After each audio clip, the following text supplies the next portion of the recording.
I was holding a cup of coffee when I heard my own death being scheduled in the dark garage. My stepson's voice was calm, almost bored, as he said, "Yeah, I already cut the brake line. He won't make it past the weekend." Then my wife asked one question that changed everything. "Are you sure?" The coffee burned my hand, but I didn't feel it. For a second, my body forgot how pain worked, forgot how breathing worked. I stood frozen just inside the doorway, half in shadow, half in the glow of my stepson's phone, listening to my life collapse with the casual tone of a late-night phone call. The garage smelled like oil, dust, and cold metal. Familiar, safe. The same smell it had carried for years. That was the cruel part. Nothing about the place felt dangerous. The overhead light was off, but the pale blue glow from the phone lit the side of his face. His shoulders were relaxed. One hand was in his pocket. He sounded like he was confirming a reservation, not planning a funeral. "Yeah," he said again, quieter this time. "It's done. I checked it." There was a pause. I waited for my wife to say my name. I waited for her to say stop. I waited for anything that sounded like hesitation. Instead, she exhaled slowly. Relief, not fear. "Okay," she said. "Just be careful." That was the moment something inside me snapped loose, not with drama or noise, but the way a bolt gives way after too much pressure. Clean. Final. My heels scraped the concrete as I backed up. The sound was loud in my head, thunderous, even though it barely made a whisper. My heart slammed against my ribs so hard I was sure they'd hear it. My stepson's head turned slightly toward the door. I stopped breathing. He didn't come to check. He trusted the silence. He trusted that I was already out of the way. "Text me when it's done," my wife said. "I will," he replied. I eased the door shut without letting it click. Then I moved fast and quiet around the side of the house, into the cold night air. Winter hit my face like a slap. The street looked normal, porch lights glowing, televisions flickering behind curtains, a dog barking once and then stopping, a neighborhood doing what it always did, going to bed early, pretending bad things only happened somewhere else. My hands were shaking so badly I almost dropped my keys. I shoved them into my pocket and kept walking until I reached the sidewalk, then slowed down, forcing myself to look like a man out for a late stroll, like a man who wasn't seconds away from throwing up. "Patience is my tool." The words came automatically, the way they always had. I'd said them to younger guys at work when they rushed a job and snapped a bolt. Slow down. Think first. Patience is your tool. I got into my old sedan and shut the door. The interior smelled faintly of stale coffee and winter coats. I didn't start the engine. I just sat there, hands on the wheel, staring at the house I'd thought was safe. Call the police. The thought came fast. Obvious. Then the next thought followed, colder and sharper. And say what? "Hello, officer." I overheard my stepson confess to sabotaging my truck, and my wife didn't object. "No, I don't have a recording. No, I didn't confront them. No, nothing has happened yet." In a town like this, a man saying that without proof doesn't become a victim. He becomes a problem. My stepson would smile. Calm. Reasonable. "He's been stressed," he'd say. "He forgets things." And my wife, God, she'd lower her eyes and nod. "He hasn't been himself lately." Just like that, the story would change. I couldn't let that happen, so I did the next best thing. I opened the roadside assistance app on my phone and requested a tow. The dispatcher sounded half asleep. "What's the location?" I stared at my house like it belonged to someone else. "Front driveway," I said. "Blue pickup." "Is it drivable?" "No." My throat tightened around the lie. "Safety issue." "How soon?" "As soon as possible," I said. Then before I could stop myself, I added, "Please." I hung up and leaned my head back against the seat. My hands were still shaking, but my thoughts were already lining up, one after another, like tools laid out on a bench. Dates, times, evidence. My stepson was 31 and still lived like consequences were optional. New ideas every week. Old grudges that never died. When my wife and I married 10 years ago, I thought stability might soften him. Instead, it sharpened him. A few months earlier, he'd asked me to co-sign a loan. "Just to consolidate," he said. all reassurance and wide eyes. I looked at the paperwork and felt my blood pressure climb. The interest alone was a trap. I said no.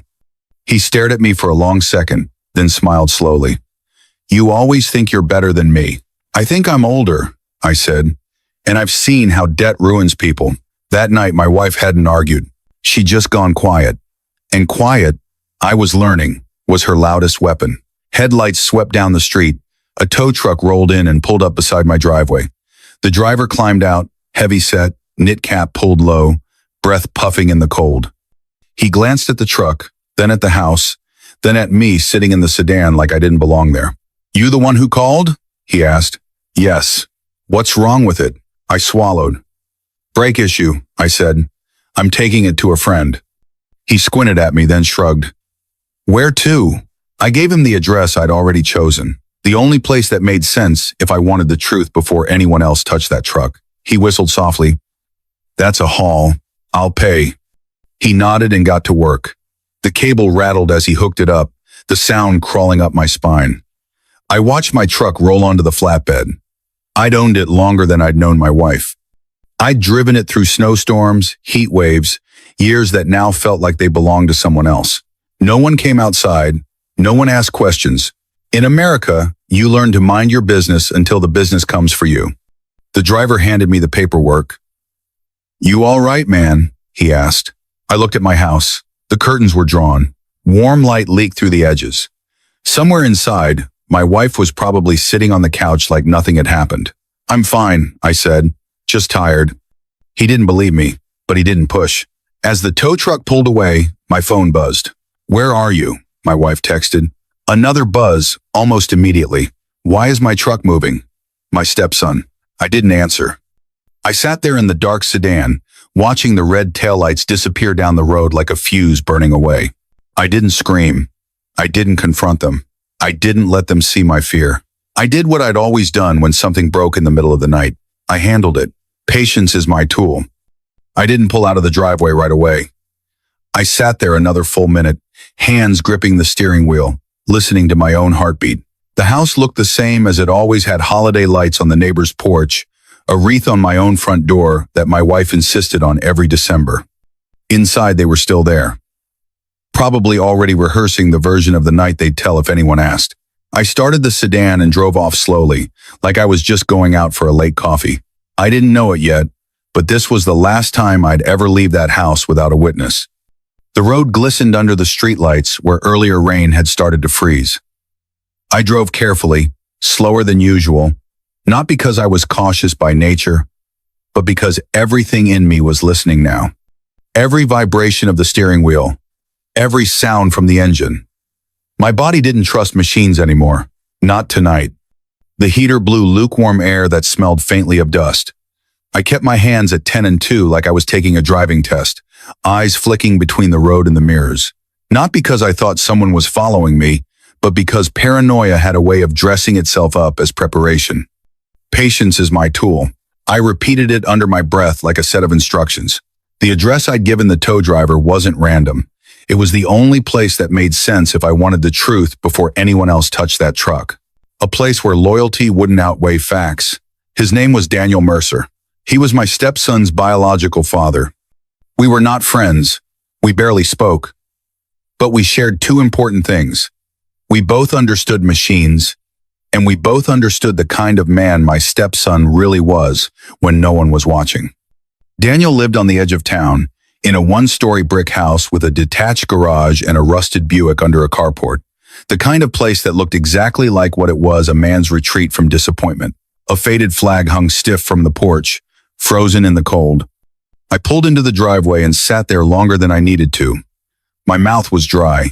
My hands had stopped shaking. Not because I was calm, but because something colder had taken over. Focus. Survival. I got out and walked up to the door before I could talk myself out of it. Daniel opened it wearing sweatpants and a flannel. Gray hair flattened like he'd been asleep. His eyes sharpened the second he saw me. "What the hell are you doing here?" he asked. "I need to talk," I said. He glanced past me at the sedan. "Where's the truck?" "On the way," I said. "Towed." That woke him up. "Towed?" he repeated. "Why?" "Because I don't trust it. I said. Can I come in? He studied my face for a long moment, then stepped aside. You better start making sense. Inside smelled like black coffee and old leather. The living room was simple recliner, small TV, shelves of framed photos. My stepson as a kid holding a baseball bat. My stepson at a graduation. My stepson smiling in ways I hadn't seen in years. Daniel had kept the best parts. He motioned to the kitchen table. I sat. He didn't offer coffee. He just waited. I pulled the tow receipt from my jacket and slid it across the table. He picked it up, squinted at the address. You had it brought here, he said slowly. Yes. Why? Because you know trucks, I said, and because I need someone to look at it before anyone else does. He leaned back in his chair. What's going on? I took a breath. Saying it out loud made it heavier, realer. I overheard him tonight, I said, in my garage. Daniel's jaw tightened. Overheard him saying what? I have reason to believe someone messed with my brakes, I said carefully. On purpose. On purpose. Silence stretched between us. You accusing my son? He asked. I'm telling you I'm not driving that truck, I said, and I want it checked by someone who won't lie to protect him. Daniel stared at the table like it might give him answers. He was a man who trusted engines more than people. Facts over feelings. Finally, he stood and walked to the counter, where a small notepad sat beside a landline phone. He flipped it open. What do you want from me? He asked, still not looking at me. I want you to take ownership of the truck, I said. That made him turn. Excuse me? I'll transfer it first thing in the morning, I said. Sign whatever you need. You'll be the legal owner. Why would you do that? Because I need a clean line, I said. If something's wrong with that vehicle, I need it documented who had it and when. Daniel's face hardened. So, you're building a case. I'm trying to stay alive, I said. The words came out rougher than I expected. He watched me for a long moment. Then he nodded once. All right, he said. I'll look. Relief hit me so hard my eyes burned. But listen, he added, pointing at me. If it's dangerous, I'm not driving it an inch. I'm putting it on stands. That's exactly what I want. Headlights swept across the window. The tow truck had arrived. Daniel grabbed his coat. You want to tell me exactly what you heard? He asked. After you see it, I said. Outside, the flatbed lowered with a metallic whine that sounded too much like chains. The truck rolled off and settled with a heavy thud. The driver finished paperwork and pulled away, leaving the street quiet again. Daniel didn't waste time. He popped the hood, grabbed a flashlight, and slid a creeper out from the garage. Muscle memory took over. This was his language. I stood in the doorway, arms folded tight. From under the truck, his voice came muffled. When did you last drive it? Yesterday afternoon. And it felt fine? Yes. Then whatever's wrong happened after that. My phone buzzed in my pocket. Then again, and again, I didn't check it. From under the truck came a sharp intake of breath. Come look at this, Daniel said. I crouched beside him. He angled the flashlight so I could see. Even without being a mechanic, I knew the difference between worn and broken, between old and damaged.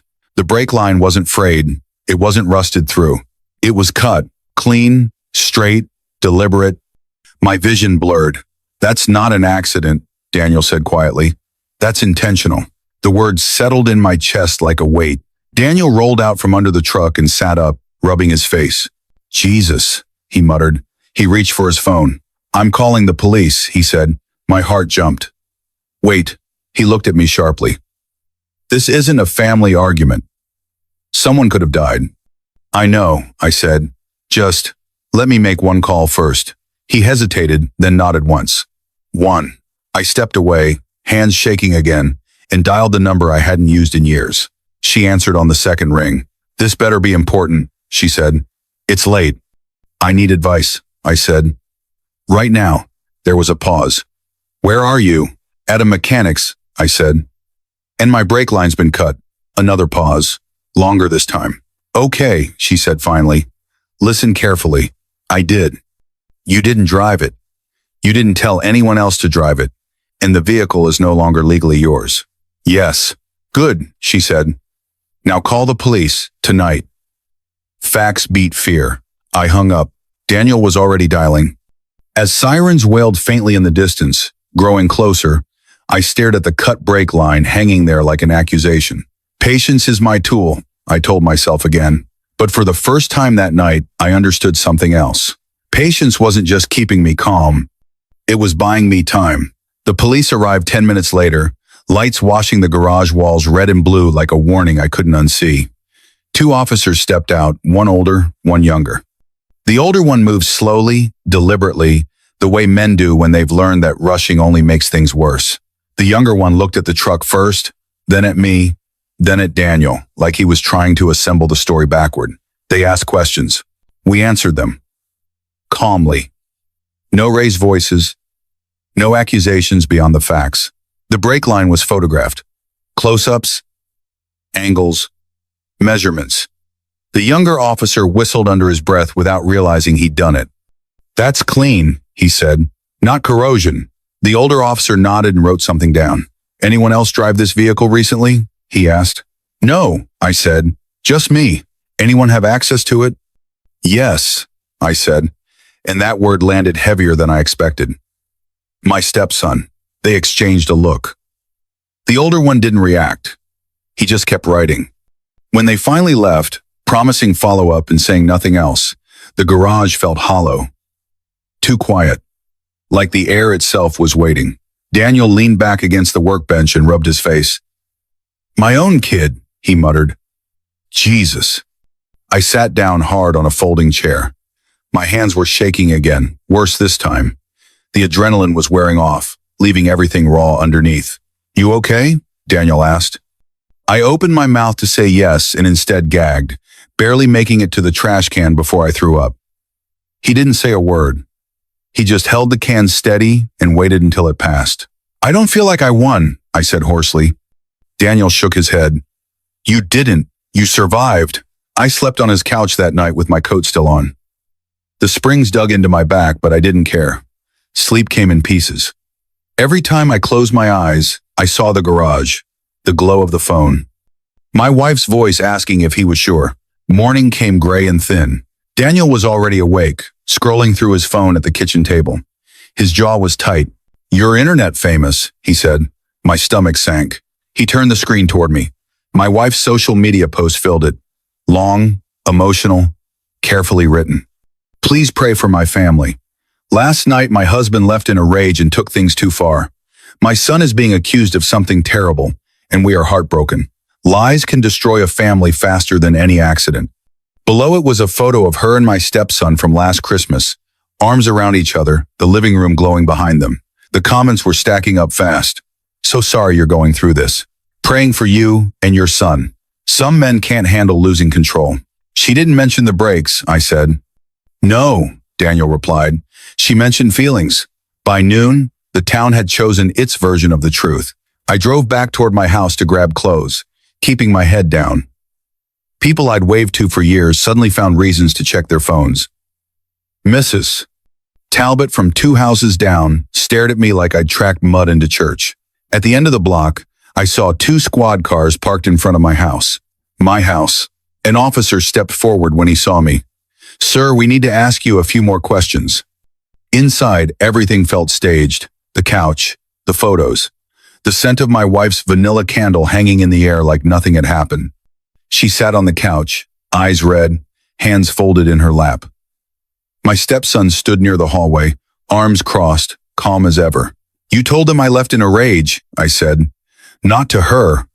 To the room. She didn't look at me. You scared us. My stepson smirked. Yeah, you've been acting weird lately. And, the officer raised a hand. Let's keep this respectful. They asked the same questions again. Same answers. Same timeline. Then my stepson spoke. My stepdad hates me, he said, voice wounded. He's been trying to push me out for months. That's not true, I said. My wife finally looked up. You said he needed to move out. I said he needed a plan, I replied. He's an adult. The officer wrote something down. When they left, my wife stood and pointed toward the door. You shouldn't be here. I laughed once, short and ugly. You planned my funeral. Her face went pale.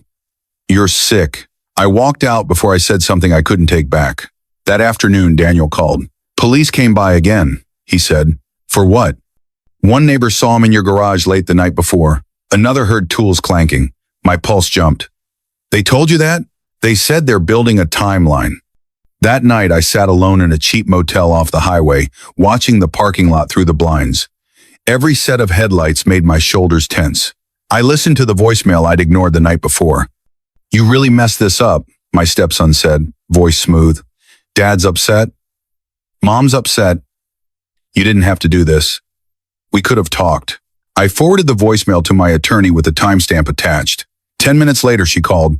That helps, she said. Helps what? Intent, she replied. He's not surprised. He's annoyed. The next morning, an old coworker called. You're going to want to hear this, he said. Auto parts store near your place. My heart thudded. What about it? They checked the cameras. 2 days before this happened, your stepson bought a tubing cutter. I closed my eyes.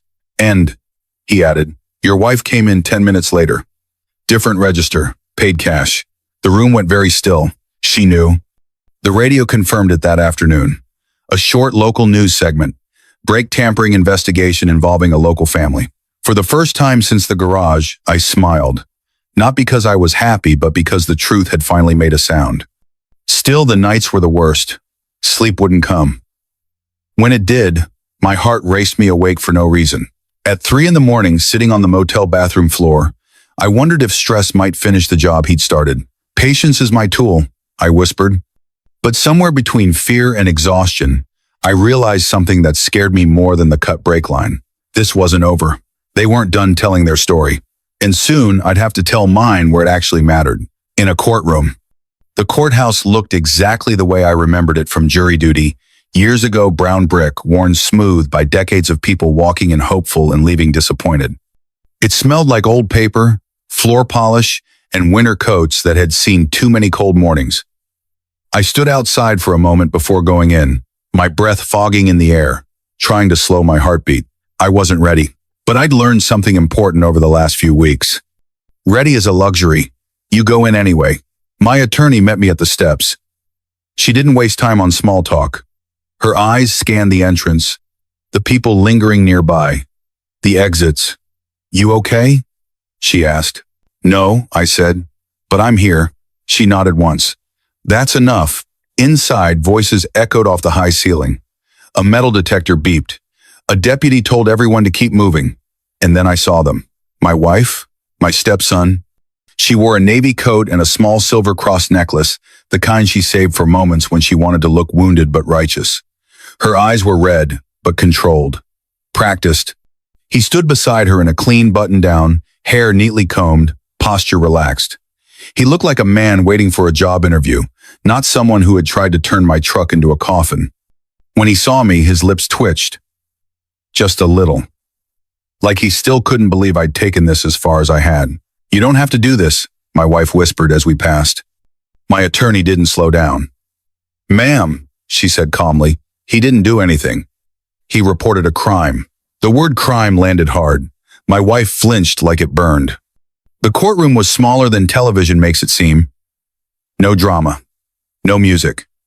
Just wooden benches, flags in the corners, and a low hum of people whispering to each other like a church before service.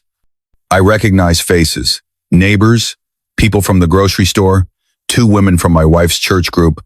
Small towns don't miss a public reckoning. My hands started shaking again, so I pressed them between my knees. Patience is my tool.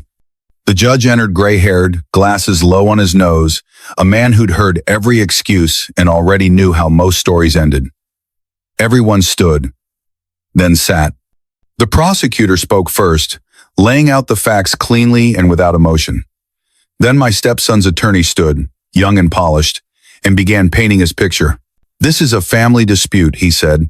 A resentful stepfather, a young man being scapegoated, a wife caught in the middle. I felt heat climb my neck. My wife dabbed her eyes on cue. Then my attorney stood. With respect, she said, voice steady. This isn't resentment. This is a cut brake line. This is a tow receipt. This is a timeline. And this is a man who overheard a plan to kill him. The judge leaned forward slightly. We're here for a preliminary hearing, he said. Not a sermon. But I'll hear the evidence. The first witness was the technician who had examined the truck after police impounded it. He didn't dramatize anything. He didn't need to. The cut was clean, he said. Straight, not wear, not corrosion. My stepson's attorney tried to shake him. Could road debris have caused this? No. Could it have been accidental during maintenance? The technician leaned closer to the microphone. Someone accidentally cut a brake line clean through and didn't notice? That's not maintenance. The judge scribbled something. Or something else, he murmured. Next, the voicemail was played. You really messed this up. My stepson's voice filled the room. Smooth. Annoyed. Not surprised. I watched the audience. Heads tilted. People recognized that tone. When it ended, my stepson's jaw tightened for the first time. Then my name was called. My legs felt like wood as I walked to the stand. I raised my right hand, swore to tell the truth, and sat. The microphone made my breathing sound loud in my ears. In your own words, my attorney said gently, tell the court what happened the night your truck was towed. 8 on 10. I swallowed. I stopped for coffee on my way home, I said. I thought maybe we could have a normal night. A few people shifted.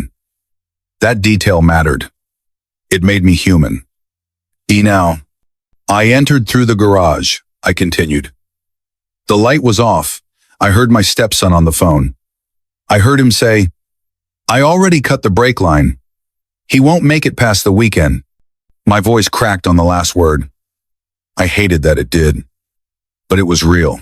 And who was he speaking to? She asked. I looked at my wife. My wife, I said. I recognized her voice. Did she object? No, I said. She asked if he was sure. A murmur moved through the courtroom like wind through dry leaves. Objection, the defense attorney snapped. Hearsay. Overruled, the judge said. We're evaluating probable cause. What did you do next? My attorney asked. I left, I said. I didn't confront them. I called for a tow because I didn't want to drive the truck. And why did you take it to Daniel Mercer? Because he's a mechanic, I said, and because I wanted someone who wouldn't lie to protect anyone. Cross-examination came fast. You've had conflicts with your stepson, haven't you? Yes. You wanted him out of your home. I wanted him to be responsible, I said. He's an adult, and you transferred a dangerous vehicle to another person? I told him not to drive it, I said. I told him to inspect it. From the back, Daniel's voice came low but clear. He did. The judge tapped his pen. Mr. Mercer, you'll wait to be called. Then came the evidence the defense hadn't prepared for. Store video, the tubing cutter, 2 days before, and payment records showing my wife was present. My wife made a sound then, not a sob, not controlled, something raw and broken. She turned to my stepson. What did you do? She whispered. He leaned toward her, voice sharp. Shut up. That was the moment. Not the brake line, not the voicemail. Those 2 words. The judge leaned forward. Mr. Mercer, he said, in your professional opinion, was the brake line cut intentionally? Yes, Daniel said. Clean, on purpose. The judge looked at my stepson. Then he sighed. A mechanical coincidence, he said slowly, tasting the phrase. With a cut that clean? He paused. Next you'll tell me the truck performed surgery on itself. Quiet laughter broke the tension. The gavel came down once. This court finds probable cause, the judge said. No contact order is issued. Defendant will be held pending further proceedings. As deputies moved in, my stepson finally looked at me. Not with regret, with hatred. My wife cried openly now. Real tears. Too late. I just sat there breathing, feeling the courtroom air fill my lungs like the first real breath I'd taken in weeks. I thought walking out of the courthouse would feel like an ending. It didn't. It felt like stepping outside during a storm and realizing the rain was still falling just on a different side of the door. I thought walking out of the courthouse would feel like relief. It didn't. It felt like stepping into cold air after being underwater too long, sharp, disorienting, and strangely quiet. The winter sunlight was pale and thin, the kind that looks warm from a distance but never quite reaches your skin. Wind cut across the courthouse steps, snapping coats and forcing people to hunch their shoulders like the world was reminding us who was still in charge. A few familiar faces avoided my eyes. People I'd nodded to for years. People who had eaten at my table, borrowed tools from my garage, prayed beside my wife on Sunday mornings. One woman I once helped carry groceries whispered something to her friend and turned away like I was contagious. Daniel stood beside me, hands jammed deep into his pockets, staring at the parking lot like he wanted to punch something and knew better than to try. My attorney came down the steps quickly. "Do not go back to the house," she said immediately. "I wasn't planning to," I replied. "Good," she said. "No contact means no contact. Let law enforcement handle him. Let a divorce attorney handle your wife." The word divorce landed heavier than I expected, not because I didn't want it, because some part of me still couldn't believe I was here. That my second marriage, the one I thought would be calmer, steadier, had nearly ended with a funeral instead of an argument. On the drive back, everything looked unreal. Gas stations advertising coffee and donuts, a church marquee that read "Joy is a Choice," a hardware store with a banner for spring sales. Normal life rolling on, indifferent to the fact that mine had almost stopped. I stayed in a cheap motel on the edge of town, the kind of place where the carpet smells like old smoke no matter how many times they shampoo it, and the lights flicker like they're thinking about quitting. I didn't unpack. I kept my bag zipped, shoes by the door, keys on the nightstand like I might need to leave fast. Every night, headlights passing outside my window made my shoulders tense. Every phone buzz sent my heart racing. Sleep came in pieces, short, shallow stretches broken by dreams that snapped me awake before they finished. At 3 a.m. one night, sitting on the bathroom floor with my back against the tub, my chest tightened so hard I thought he'd finally found another way to finish the job. My hands went numb. My breathing turned shallow and fast. "Patience is my tool," I whispered, over and over. Like a prayer I wasn't sure anyone was listening to anymore. I went to urgent care the next morning. The nurse raised an eyebrow at my blood pressure. "Been under stress?" she asked. "You could say that," I replied. The doctor told me my heart was fine. "But stress can kill you," he said gently. If people don't, that line stayed with me. The days after moved slowly. Officially, police updates, paperwork, phone calls with my attorney, short quiet check-ins from Daniel, like he didn't trust himself to talk too long without breaking. My wife tried to contact me twice, once with a voicemail that started with sobbing and ended with anger. Another time, through a mutual friend who said she wanted closure. Closure, like she'd misplaced a sweater. Like she hadn't sat in a dark garage and let my death be discussed like a chore. My attorney told me not to respond. "Silence is a boundary," she said, "and boundaries are what kept you alive." 2 weeks later, I went back to the house with a deputy to collect my things. Walking in felt like entering a museum exhibit about my own life. Everything was exactly where I'd left it, too neat, too polite, like the house itself was pretending nothing had happened. The smell of her vanilla candles still hung in the air. A dish towel was folded neatly by the sink. A sticky note on the counter read, "Call plumber." I carried boxes out while the deputy stood nearby, bored and polite. He'd done this 100 times. In the basement, I found my father's old toolbox. Heavy, familiar. The weight of it in my hands made my throat tighten. My dad had been a quiet man. He used to say, "Fix what you can and walk away from what you can't." In the trash, I saw something that stopped me cold. The empty coffee cup from that night. Crumpled, stained. Proof of a small, stupid attempt at normal. I left without looking back. The divorce was quiet. No shouting, no courtroom drama, just signatures and silence. She tried to add a handwritten note in the margin about revisiting things later. My attorney crossed it out with one firm stroke. I sold the truck. I couldn't stand the sight of it anymore. Took less than it was worth and didn't argue. I didn't want it in my driveway ever again.